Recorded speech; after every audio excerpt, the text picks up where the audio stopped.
오늘 사무엘상 3장에 보시면 두 사람을 우리가 만날 수 있습니다. 첫 번째 만나는 사람은 엘리라고 하는 사람이고, 이제 두 번째 만나는 사람은 우리가 늘 기억하고 있는 사무엘입니다. 이 두 사람의 나이를 비교를 하면 엘리는 나이가 90이 훌쩍 넘었었습니다. 인생의 삶의 모든 여정을 달려온 그런 사람이고 경험도 많고요. 사무엘 같은 경우에 있어서는 오늘 성경이 아이라 그렇게 표현을 하고 있죠. 그러면 엘리가 이제 나이가 90세였다면 사무엘 아이라고 번역이 되어져 있는 이 사무엘은 몇 살쯤 되었을까? 약 한 12살쯤 됐습니다. 이 엘리는 바로 이스라엘의 역사에 있어서의 큰 역할을 감당했던 사람이죠. 누구냐면 사사가 모두 14명이었는데 그 다음에 15번째 사사가 엘리입니다.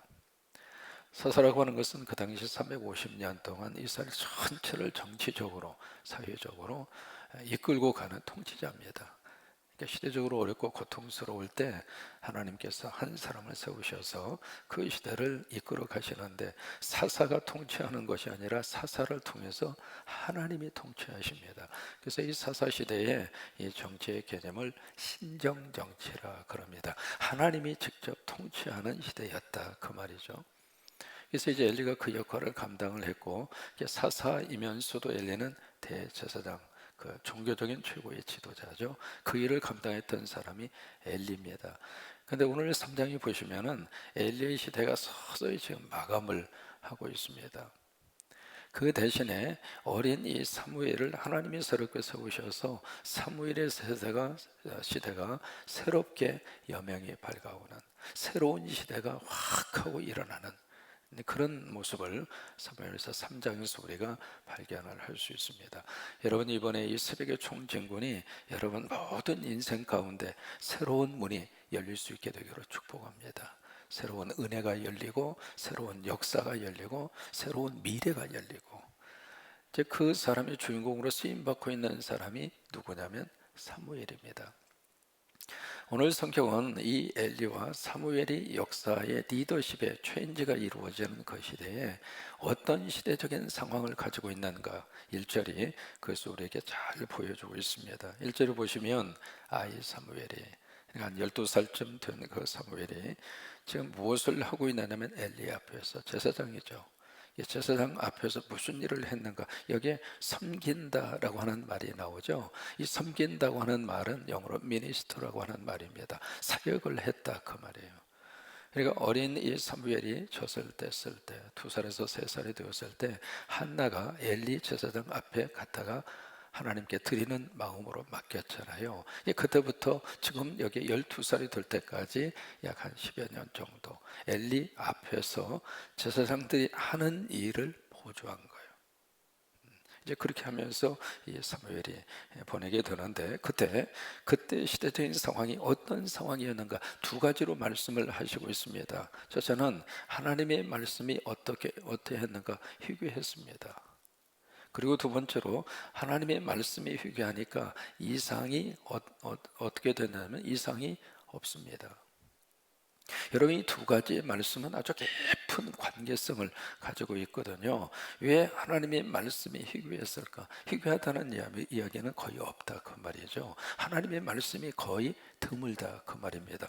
왜 하나님의 말씀이 그 시대에 희귀하게 될 수밖에 없었을까? 여러분, 성경을 보시면 처음에 하나님은 개인 대 개인으로 말씀을 주셨어요. 아브라함에도 그랬고요, 모세에게도 그랬고요. 그러다가 그 말씀을 모세를 통해서 시내산에서 율법으로 주세요. 그리고 그 율법을 모세를 통해서 쭉 하나님의 말씀으로 모아서 주신 것이 바로 모세의 오경이죠. 그래서 그렇게 해서 말씀을 주셨는데, 바로 여기에 그 말씀이 희귀하다는 이야기는 그 하나님이 주신 율법과 말씀에 대해서 그들이 말씀을 거부했다 이 말이죠. 하나님의 말씀을 내가 거부하면 그 말씀이 나에게 들리지 않습니다. 그러니까 그 말씀을 받을 수 있는 마음이 있을 때, 그때 하나님의 말씀이 들려지게 되고, 그 말씀이 하나님의 음성으로 우리의 귀에 하나님께서 허락을 해 주시는데, 그 말씀을 들을 마음이 없으니까 하나님이 아무리 말씀을 하셔도 하나님의 말씀으로 안 들리는 거예요.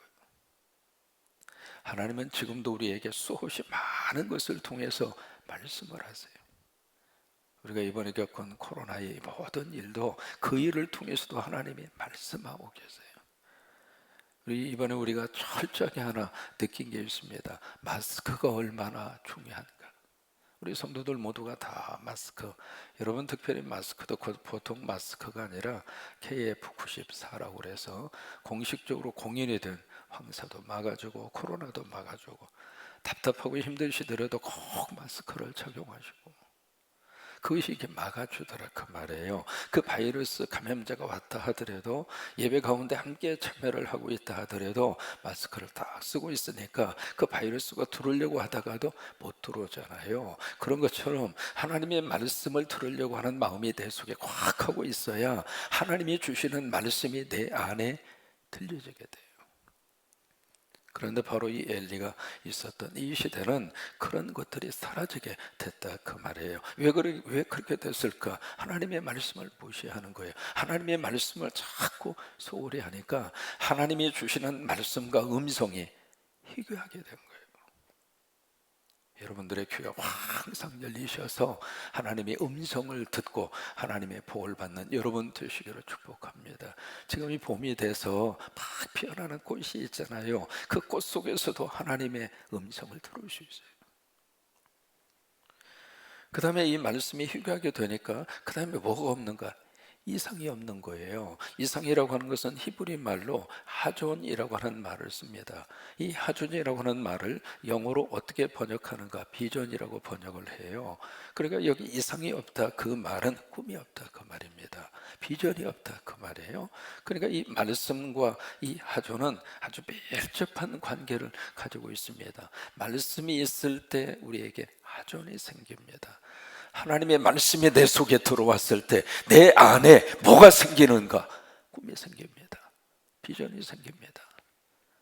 이번에 자가격리 열흘 동안 지내시면서 어떻게 쓰든지 한번 신약을 완독하시든지 신구약을 완독하시든지 목적을 딱 정해 놓으시고 핸드폰만 가지고 시간 보내지 마시고 TV 보는 시간으로 시간 보내지 마시고 작정을 딱 하시고, 하나님이 이번에 우리 나에게 한번 말씀을 한번 처음부터 끝까지 읽을 수 있는 특별한 기회를 주셨다 이렇게 생각을 하시고, 이 말씀이 내 안에 들어가면 들어갈수록 특별히 우리 청년들에게 하나님의 말씀이 내 속에 부딪혀 올 때 그 말씀이 나를 깨워주고 나에게 꿈을 주고 나에게 하존을 주고, 있는 자리에서 아멘 하시기 바랍니다. 그 하존을 준다. 그러니까 말씀이 희귀하니까 그들 속에 하존도 사라지게 된 거예요. 이것이 바로 그 시대의 모습을 그대로 여기서 보여주고 있습니다. 그러면서 이 엘리라고 하는 이 제사장이 어떤 모습이었는가 2절에서 두 가지로 설명을 하고 있습니다. 첫째로 이 엘리가 어떤 모습을 가지고 있었는가? 눈이 어둡습니다. 여기 지금 눈이 어둡다 그 이야기는요, 점점 어두워져 간다, 두 가지 의미를 가지고 있는 거죠. 나이가 벌써 90이잖아요. 나이 들어가면 가장 먼저 나타나는 첫 번째 현상이 노안입니다. 시력이 자꾸 감퇴하게 돼요. 거기서 거의 대부분 연세 드신 분들의 첫 번째로 신체적인 변화를 느끼는 가장 민감한 부분이 시력입니다. 그래서 돋보기도 써야 되고 안경도 써야 되고 다초점이든 안경도 우리에게 필요하고 그러죠. 그러니까 이 엘리의 눈이 점점 어두워진다, 이제 시력이 점점 약해진다, 이건 어쩔 수가 없는 거죠. 실체적으로 나이 들어가니까 나타나는 현상이죠. 근데 두 번째로 이 엘리의 눈이 점점 어두워진다, 이게 영적인 시력이 점점 감퇴한다. 그래서 두 번째 엘리는 어떻게 했는가? 자기 처소에서 지금 누워 있습니다. 자기 처소는 바로 자기가 늘 살던 주거 환경, 바로 거기에서 지금 누워 있습니다. 그것이 바로 이제 엘리가 보여주고 있는 그런 모습이에요. 그런데 이것이 이스라엘 민족의 역사에 있어서는 어떤 모습으로 좀 비춰주고 있는가? 절망입니다. 한 시대의 지도자가 영적인 눈이 막히잖아요. 영적인 시력이 감퇴하잖아요. 그러면 미래를 볼 수 있는 눈이 막힙니다. 지도자는 항상 뭔가 미래를 볼 수 있어야, 그래야 그 공동체가 뭔가 새로운 힘이 생기고 새로운 어떤 비전을 제시할 수 있고 새로운 방향으로 나갈 수 있잖아요. 그런데 이 엘리 제사장은 그게 없다 그 말이에요. 그러면 그가 지금 사사로 있고 대제사장으로 있는데, 그렇다면 이스라엘의 미래가 과연 어떠할까? 암울하다 그 말이에요. 그리고 지금 자기 처소에 누워 있습니다. 지도자란 부지런해야 돼요. 자기 처소에 그냥 누워있는 그런 게으름을 가지고는 안 돼요. 바로 이 지도자가 그런 모습을 보여주고 있는 거예요. 이것이 바로 이스라엘 민족에 있어서는 절망입니다. 근데 3절에 딱 가서 보시면 새로운 희망을 우리에게 싹으로 다 이렇게 보여주는데, 3절의 말씀에 보시면은 무슨 말씀이 있는가? 하나님의 등불이 아직 꺼지지 않았습니다. 그 아직이라고 하는 단어, 거기다가 십자가 볼펜으로 표시 한번 해보실래요? 아직이에요. 아직 꺼지지 않았어요. 꺼질 수밖에 없는 그런 상황인데 아직 꺼지지 않았어요. 무슨 얘기예요? 아직 꺼지지 않도록 누군가가 역사를 하고 있는 겁니다. 아직 꺼지지 아니하도록 누군가가 거기에 그 하나님의 등불을 지금 감금을 하고 있습니다. 여러분, 이 하나님의 등불은 바로 저녁이 되면 그때 킵니다. 그래서 언제까지 켜는가? 새벽녘에. 그 다음 아침에 되면은 이 하나님의 등불에 불을 끄거든요. 근데 그 일을 누가 하는가? 제사장이 합니다. 제사장이 그 일을 해야 되는데, 이 엘리의 두 아들이었던 홈니와 비나하스가 그 제사장 우르스의 역할을 안 해요. 그 누가 했는가? 아이 사무엘이 그 일을 한 겁니다. 어른이 안 하니까 꼬마 12살짜리 이 아이가 그 일을 감당하고 있는 거예요. 여러분, 이게 참 우리에게 시사하는 바가 큽니다. 어른이 안 하면 젊은이들을 동원해서라도 하나님이 하나님의 일을 하도록 역사하십니다. 그래서 꼬마 12살 먹은 이 사무엘이 제사장이 해야 할 그 일을 지금 하고 있는 거예요. 하나님의 등불이 아직 꺼지지 아니했다. 그 이야기는 두 가지 의미를 갖습니다. 첫째로 아직도 밤이다 그 말이에요. 아직도 밤이니까 등불을 안 끈 거거든요. 새벽녘이 돼서 낮이 되면 불을 끄게 되는데 아직도 밤이다 그 말이에요. 그 다음에 두 번째로 아직 여기에 등불이 꺼지지 아니했다. 여러분, 이 등불은 어떤 의미를 가지고 있는가? 바로 성도들의 기도입니다.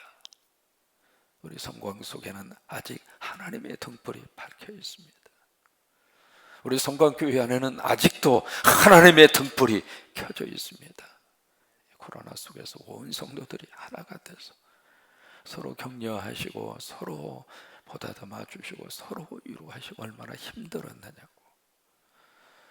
왜요? 우리 안에 하나님의 등불을 우리들이 아직도 끄지 아니하고 하나님의 등불을 확 밝혀서, 하나님의 등불이 바로 영적인 의미로서는 우리의 기도 아니겠어요? 기도가 살아있는 교회, 기도가 꺼지지 않는 성도, 기도가 아직도 활활 타오르고 있는 그 가정, 부모님들의 기도의 등불이 꺼지지 아니하면 그 자녀들의 미래는 하나님께서 도우시고 함께 하시고 그 자녀들은 하나님이 책임져 주세요. 교회 안에 하나님의 등불이 꺼지지 아니하면 그 민족의 미래는 하나님께서 선하게 열어가세요. 그래요. 어떤 일이 있어도 하나님의 등불 꺼지지 아니하도록 같이 따라서 하십니다. 하나님의 등불을 꺼지지 아니하도록. 그래요. 어떤 일이 있어도 하나님의 등불. 자가격리 그 가운데 있어도 하나님의 등불 꼭 붙잡고 아직 꺼지지 아니하더라. 그래요. 그 등불 꺼지면 안 됩니다. 바로 이것이 무엇을 말해주고 있는가? 이쪽에 엘리 제사장을 통해서 보여주고 있는 그 모습은 절망입니다. 말씀도 들리지도 않고, 그 다음에 하존이라고 그래서 비전과 희망도 지금 사라진 상태이고, 그 의미에서는 이제 절망이잖아요. 근데 이 3절로 딱 가서 봐서 뭘 보여주는 거야? 희망을 보여주는 거예요. 근데 그 희망의 등불이 누구를 통해서 지금 새롭게 이루어지고 있는가? 사무엘입니다. 그러면 이 사무엘은 지금 어디에 있는가? 여기 사무엘은 하나님의 교회가 있는 여호와의 전 안에 누웠더라. 이게 여기 엘리는 자기 처소에 누워 있고 사무엘은 어디에 누워 있는가? 하나님의 전 안에. 여기 이제 언약궤, 하나님의 궤 하면 우리가 지성소잖아요. 그러면 사무엘이 지성소에서 생활을 했는가? 그 말은 아닙니다. 여기 하나님의 전 안에 누웠다, 그 궤가 있는 그 전 안에 누웠다는 이야기는 하나님 임재 가운데 살았다, 그 말이에요. 엘리는 하나님의 임재가 전혀 상관이 없는 자기 생활, 자기 가정을 중심으로 그렇게 삶을 살았다면, 이 사무엘은 어렸을 때부터 철저하게 교회 중심으로 하나님 임재 가운데 산 거예요. 벌써 다르잖아요. 하루의 삶을 살더라도 성령 충만하게 살면 사무엘처럼 사는 거예요. 하루를 살더라도 찬송을 늘 들으면서 하나님의 말씀을 묵상하고 살면 사무엘처럼 하나님 임재 가운데 사는 거예요. 여러분이 있는 처소에 하나님의 영이 충만히 임재하시기를 축원합니다. 그게 하나님의 궤가 있는 여호와의 전에서 사는 사무엘하고 똑같은 거예요. 그렇게 되는. 그래서 점점 엘리의 시대가 저물어 가고 사무엘의 시대가 지금 새롭게 시작이 되어지고 있는데, 그러면서 사무엘을 부릅니다. 부르는데 몇 번 부르느냐면 여기 3번 부르고 있습니다. 최종적으로는 4번 부르죠. 먼저 4절에서 부릅니다. 여호와께서 사무엘을 부르시는지라. 사무엘아, 사무엘아, 이름을 부르는 거죠. 이 시간도 지금 예배하는 여러분들의 이름을 하나님께서 지금 부르고 계세요. 한 분마다. 교회당에 가지 못하지만 있는 처소에서 내가 하나님께서 인도하신다 주제를 가지고 이 새벽에 사무엘상을 우리가 함께 만나고 있는데, 코로나 때문에 잠시 이곳에서 예배 드리지만은 그 유튜브에서 나와 하나님과의 관계 속에서 예배하는 여러분들을 하나님께서 이 시간에 한 분 한 분 이름을 불러주세요. 사무엘아, 사무엘아. 사무엘이 대답하죠. 내가 여기 있나이다. 근데 어디로 달려가느냐면 하나님에게 달려가야 되는데, 5절에 보시면 엘리에게 달려갑니다. 엘리가 자기를 부른 줄로. 왜냐하면 평소에 엘리가 사무엘을 불러서 심부름을 시켰던 거죠. 그래서 이제 당신 나를 부르셨습니까? 나는 부르지 아니했으니 당신 가서 누워라. 이런 일이 3번이나 쭉 이제 반복을 하고 있습니다. 6절에서도 이제 사무엘을 부르죠. 엘리에게 갑니다. 엘리는 아니라고 하죠. 다시 가서 누우라고 그렇게 이야기합니다. 왜 이런 일이 반복이 되고 있을까? 바로 7절 때문에 그래요. 그러니까 엘리는 지금 눈이 어두워지고, 그리고 하나님의 말씀이 희귀해서 엘리는 지금 영성이 바닥입니다. 그래서 엘리는 그것을 지금 깨닫지를 못하고 있는 거예요. 그러면 사무엘이라도 하나님의 임재 가운데 살고 있는 어리지만은, 그래도 사무엘이라도 이것이 하나님의 음성이라고 하는 것을 깨달을 수도 있었을 터인데 왜 그걸 몰랐을까? 7절 때문에 그래요. 실제로 보시면 그 이유를 그렇게 설명을 하고 있습니다. 사무엘이 아직이라는 단어가 나오고 있죠. 아직 여호와를 알지 못하였다. 왜 여호와를 알지 못했을까? 이유가 있습니다. 이 엘리 제사장이 사무엘을 같이 이렇게 생활을 하면서 잔심부름만 시켰지 영적인 교육을 안 시킨 거예요. 하나님의 말씀의 교육을 이 사무엘에게 안 시킨 거예요. 그러니까 이게 하나님의 말씀이라고 하는 것을 사무엘이 깨닫지를 못한 거예요. 여러분, 어린 시절부터 하나님의 말씀을 꼭 자녀들에게 양육시키세요. 말씀을 암송하게 하시고 말씀을 가까이 할 수 있도록 하시고. 지금 우리가 보이스 바이블 만들어 가고 있는데, 자녀들이 지금 읽어서 올리는 그 음성을 들으면서 얼마나 행복하고 은혜가 되는지 말이죠. 그래요. 우리 자녀들에게 하나님의 말씀 교육시키셔야 돼요. 이게 하나님의 말씀이라고 하는 것을 우리 자녀들이 꼭 분별하고 살아갈 수 있도록 교육을 시켜주셔야 돼요. 그래야 우리 자녀들을 하나님이 부르실 때, 하나님이 부르시는구나, 그걸 알 수가 있잖아요. 이 사무엘은 그 교육을 못 받아서 그걸 모르는 거예요. 8절에 3번째 하나님이 사무엘을 다시 부릅니다. 그래서 그가 일어나서 엘리에게 또 가죠. 똑같이 대답합니다. 여기 있나이다. 그때 가서야 엘리가 하나님이 사무엘을 부르는구나 라고 하는 것을 그때 가서 깨닫게 돼요. 여기 이제 하나님이 사무엘을 3번 부르잖아요. 이제 마지막에 이제 4번째 부르게 되는데 부르심의 역사가 있습니다. 하나님은 우리를 세 가지로 부르세요. 첫째로 뭘 위해서 부르시는가? 구원을 위해서 우리를 부르세요. 이 구원을 우리가 다른 말로는 살림을 위해서 하나님이 우리를 부르세요. 내가 예수 믿고 저 용서받고 하나님의 자녀가 될 수 있도록 하나님을 부르시는 거예요. 그래서 우리가 하나님의 부르심에 응답을 해서 그래서 하나님의 자녀가 되고, 그리고 우리가 하나님의 교회의 일원이 돼서 하나님을 섬기고, 이것이 구원의 부르심이에요. 우리식으로 말하면 살림의 부름이죠. 그 다음에 두 번째, 하나님이 어디에 부르시는가? 천국에 부르심이 있습니다. 그래서 예수 믿고 살다가 우리가 하나님 나라로 가게 되잖아요. 그래서 장차 이 땅을 떠나서 가게 되는 천국으로 부르시는 그 부르심이 있습니다. 근데 이 천국은요, 장차 우리에게 주어질 나라이기도 하지만 이 땅에 살면서도 천국을 누리고 살 수 있어요. 그 다음에 세 번째, 우리가 무엇을 위해서 하나님이 우리를 부르시는가? 바로 사명을 위한 하나님의 부르심이 있습니다.